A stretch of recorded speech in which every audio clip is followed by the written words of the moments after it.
Well, the Housing Wales Act is the first major piece of legislation that the Welsh Assembly has brought in relation to the private rented sector.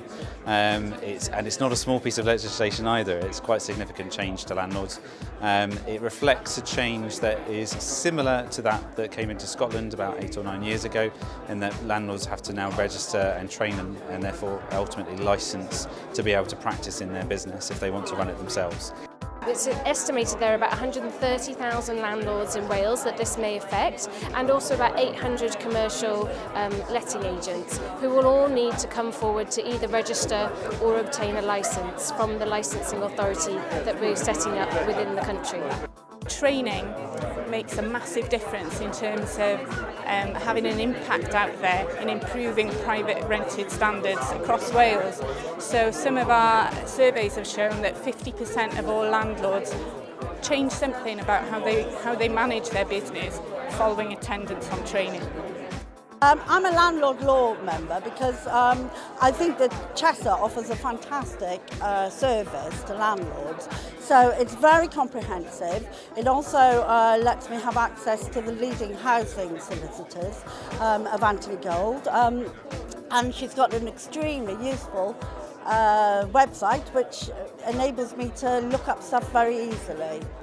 As a useful source of information, get hold of their blogs. It's always useful to be kept up to date on changes in legislation and court decisions, a useful pool of information.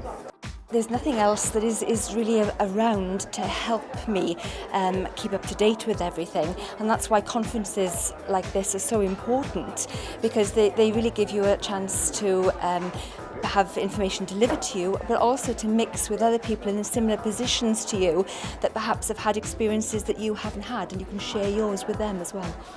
This is a great opportunity to share with landlords and agents all the new legislation that is coming out in Wales.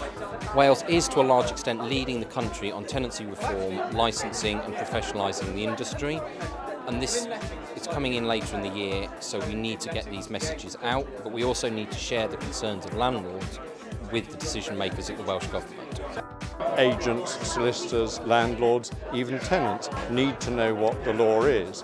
My view is that conferences like this should take away some of the fear that people always have about change, to make them realise that actually there's quite a lot of good common sense behind the proposals, and more positively help people to begin to think about the business opportunities created by the new legislative framework. People who come along to the conferences, also they can find out what landlord law is all about, which is my company, and what Easy Law Training do, which offers conferences, workshops, and also we have online training as well. So it's an opportunity for them to find out both of the services, which are both manifest in me.